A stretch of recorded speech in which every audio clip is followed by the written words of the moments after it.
दोस्तों 99% लोगों की नज़र जब भी किसी खूबसूरत कार पर पड़ती है तो उनके मन में सिर्फ यही ख्याल आता है कि काश हमारे पास भी एक ऐसी कार होती, पर उनके मन में ये ख्याल नहीं आता कि इसको किसने बनाया होगा और इसके बनने का इतिहास क्या रहा होगा। अगर आप भी यही जानना चाहते हैं तो इस वीडियो के अंत तक बने रहें।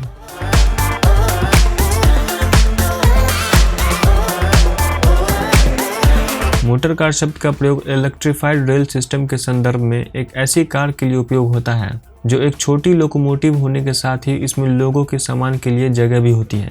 इसका प्रयोग एक जगह से दूसरी जगह जाने के लिए किया जाता है। हालांकि निकोलस जोसेफ कोगनोट को अक्सर पहली स्वयं चलने वाली मैकेनिकल कार को 1769 में बनाने का श्रेय दिया जाता है, जो एक मौजूदा घोड़ों के कनेक्टिंग व्हीकल से किया, पर यह विवादित है और कुछ यह दावा है कि कोगनोट के 3 व्हीलर कभी चल नहीं पाई और रुकी हुई थी। कुछ दावा करते हैं कि फर्दिनांड वॉरबिस्ट को, जो एक सदस्य थे चीन के ईसाई मिशन पर, उन्होंने 1672 में पहली भाप द्वारा चलने वाली गाड़ी का निर्माण किया जो छोटे पैमाने पर की गई थी और वो चीन के सम्राट के लिए यात्रा उठाने में असमर्थ थी, लेकिन ये मुमकिन है कि वो पहला निर्माण था एक भाप कार का। निस्संदेह रिचर्ड त्रिवेतिक ने 1801 में पुफिंग डेविल रोड लोकोमोटिव का निर्माण और प्रदर्शन किया, जो कई लोगों का ये मानना था कि ये भाप द्वारा सड़क पर चलने वाला यह पहला प्रदर्शन था। हालांकि देर तक स्टीम प्रेशर को बना के रखने में असमर्थ थी और जिसका हम कोई भी सही उपयोग नहीं कर सकते थे।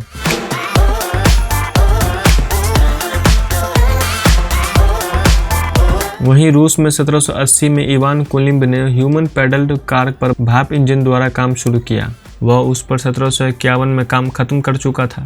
इसकी कुछ खूबियों में यह शामिल था कि इसकी फ्लाई व्हील, ब्रेक, गियरबॉक्स और बेरिंग जो एक मॉडर्न ऑटोमोबाइल की खूबियां थीं। इनके डिजाइन में 3 पहिए थे। दुर्भाग्यवश उनके और भी आविष्कारों की तरह सरकार संभावित बाजार को देखने में नाकाम रही और इसे आगे विकसित नहीं किया।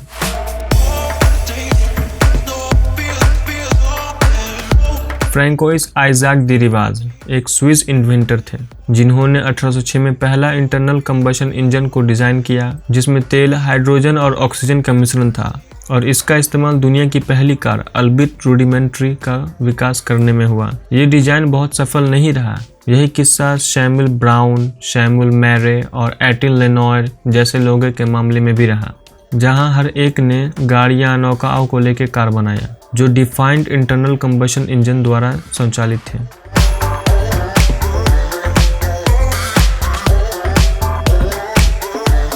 नवंबर 1881 में फ्रेंच आविष्कारक ने 3 पहियों वाला कार जो बिजली द्वारा चलती थी उसका प्रदर्शन किया। हालांकि कई अन्य German engineer Gottlieb Daimler, Wilhelm Maybach और सिगफ्राइड मार्कस उस समय इसी समस्या पर काम कर रहे थे।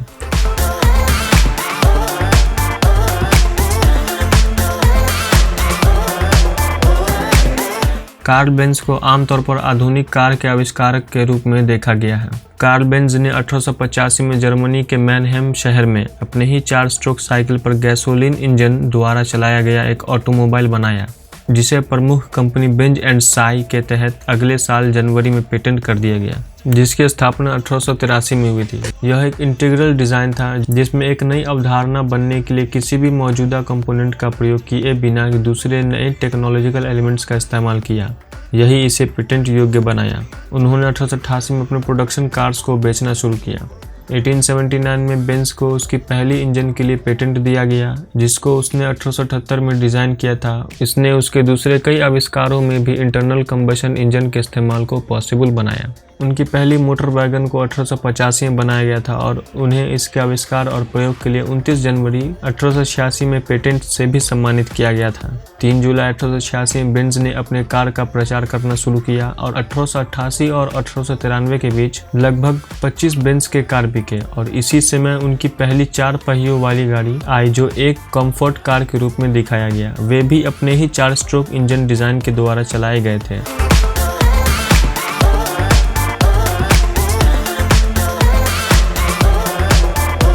फ्रांस के एमिले रोजर, जो पहले से ही लाइसेंस के तहत बेंज इंजनों का निर्माण करते थे, अब बेंज ऑटोमोबाइल को अपने प्रोडक्ट लाइन में शामिल कर लिया। क्योंकि फ्रांस शुरुआत में ऑटोमोबाइल के लिए अधिक खुला था, इसलिए बेंज के जर्मनी में बेचने की अपेक्षा में रोजर फ्रांस में ज्यादा बनाता और बेचता था। 1896 में बेंज ने पहला इंटरनल कंबशन फ्लैट इंजन का डिजाइन किया और पेटेंट कराया, जिसे जर्मन में बॉक्से मोटर बोला गया।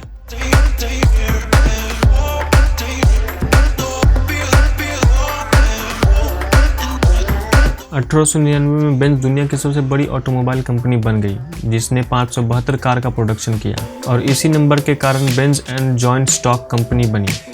1890 में कनस्टाट में डैमलर और मेबैक ने डैमलर मोटर जेसलशाफ्ट डीएमजी कंपनी की स्थापना की। डैमलर नाम के तहत उन्होंने अपनी पहली ऑटोमोबाइल 1892 में बेचा, जो एक घोड़े से चलने वाली स्टेज कोच थी, जिसे किसी और मैन्युफैक्चरर ने बनाया था।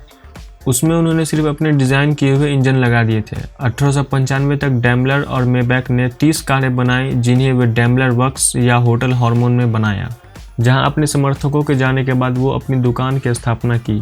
बेंज, मेबैक और डैमलर टीम एक दूसरे के पहले के आविष्कारों के जानकार नहीं थे। वो कभी भी एक साथ काम नहीं किए हुए थे, क्योंकि जब दोनों कंपनियां एक हुई तो डैमलर और मेबैक डीएमजी मोटर कंपनी के हिस्से नहीं थे।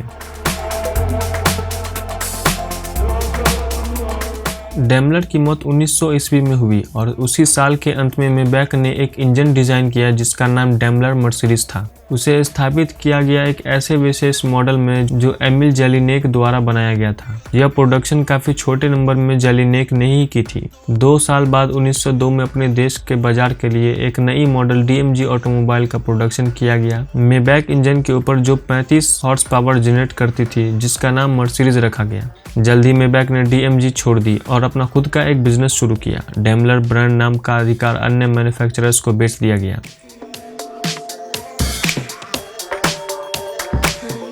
जब जर्मनी की आर्थिक परिस्थितियां खराब होने लगी तो फर्स्ट वर्ल्ड वॉर के बाद तब कार्ल बेंज ने डीएमजी और बेंज एंड साई के बीच सहयोग बनाए रखने का प्रस्ताव रखा, पर डीएमजी के मैन्युफैक्चरर्स इसे शुरू में मानने से इनकार कर दिए और दोनों कंपनियों के बीच बातचीत कई सालों के बाद शुरू हुआ, जब ये हालत और भी बदतर हो गई। और तब 1924 में उन्होंने एक आपसी सहयोग का दस्तावेज बनाया जिसकी मान्यता 2000 तक थी। दोनों मैन्युफैक्चरर्स ने अपना डिजाइन स्टैंडर्डाइज किया और वो अपने ऑटोमोबाइल मॉडलों का उत्पादन, खरीद, बिक्री, विज्ञापन और मार्केटिंग संयुक्त रूप से करते थे, पर वो अपने ब्रांड बरकरार रखे हुए थे। 28 जून 1926 को बेंज एंड साई और डीएमजी आखिर मर्ज होकर डैमलर बेंज कंपनी बनी और अपने सभी कार का नामकरण मर्सिडीज बेंज किया। बाद में मेबैक ने बेंज के नाम के साथ 1902 में मर्सिडीज 35 HP को डिजाइन किया। 1929 में बेंज की मौत तक वो डैमलर बेंज के बोर्ड ऑफ डायरेक्टर्स के मेंबर बने रहे और कभी कभी उनके दोनों बेटे भी कंपनी के कामकाज में हाथ बटाते थे। 1890 में फ्रांस के एमिल लवाइजर और आर्मन पियोगट ने डैमलर इंजन को लेकर कार का प्रोडक्शन शुरू किया और इसी तरह फ्रांस में ऑटोमोबाइल इंडस्ट्रीज की नींव डाली गई। 1877 में न्यूयॉर्क के रोचेस्टर में जॉर्ज सेल्डन ने सबसे पहला डिजाइन बनाया एक अमेरिकी ऑटोमोबाइल का, जिसमें गैसोलीन इंटरनल कंबशन इंजन थी, जिन्होंने 1879 में उसके पेटेंट के लिए दरख्वास्त डाली, पर यह दरख्वास्त खारिज हो गई क्योंकि इस कार का निर्माण कभी हुआ ही नहीं और न ही किसी काम में आया। 16 सालों की देरी के बाद और कई श्रृंखलाओं को उसके आवेदन में जोड़ने के बाद 5 नवंबर 1895 में सेल्डन को उसके 2 स्ट्रोक कार इंजन के लिए अमेरिकन पेटेंट दिया गया, जो अमेरिका में कार के विकास में ज़्यादा बाधित साबित हुआ, बजाय प्रोत्साहित करने के। इनकी पेटेंट को चुनौती हेनरी फोर्ड ने दी और 1911 में वापस ले ली गई। ब्रिटेन में भाप कर बनाने की कोशिश कई बार की गई, पर सब कुछ हद तक ही सफल रहे। थॉमस रिकेट ने भी कोशिश की थी, जिन्होंने 1860 में उत्पादन भी शुरू किया था। सेंटलर मॉलवेरन की पहचान सबसे पहले 1894 में पेट्रोल से चलने वाली कार बनने के लिए ग्रेट ब्रिटेन के वेटर्न कार क्लब में होती है, जिसके बाद फ्रेडरिक विलियम लैनचेस्टर ने 1895 में बनाया और दोनों एक जैसे ही थे। ग्रेट ब्रिटेन में पहली कार का प्रोडक्शन डैमलर मोटर कंपनी ने किया, जिसकी स्थापना हैरी जे लॉसन ने 1896 में की, जब उन्होंने इंजन के नाम को इस्तेमाल करने का हक खरीद लिया था। लॉसन की कंपनी ने 1897 में अपनी पहली कार बनाया और उसका नाम डैमलर रखा। 1892 में जर्मन इंजीनियर रुडोल्फ डीजल को न्यू रैशनल कंबशन इंजन के लिए पेटेंट दिया गया था। 1897 में उन्होंने पहली डीजल इंजन बनाया। भाप, बिजली और गैसोलीन शक्ति से चलने वाली कार दशकों तक एक दूसरे की कंपेटिटर रही और 1910 में गैसोलीन इंटरनल कंबशन इंजन इस होड़ में सबसे ज़्यादा मान्यता प्राप्त करी। हालांकि विभिन्न पिस्टनलेस रोटरी इंजन डिजाइन पारंपरिक पिस्टन और क्रैंकशाफ्ट के साथ कंपटीशन करने का प्रयास किया, पर केवल माजदा वांकेल इंजन को बहुत सीमित सफलता मिली। कुल मिलाकर यह कहा जा सकता है कि लगभग 1 लाख से ज़्यादा पेटेंट ने मॉडर्न कार का निर्माण किया।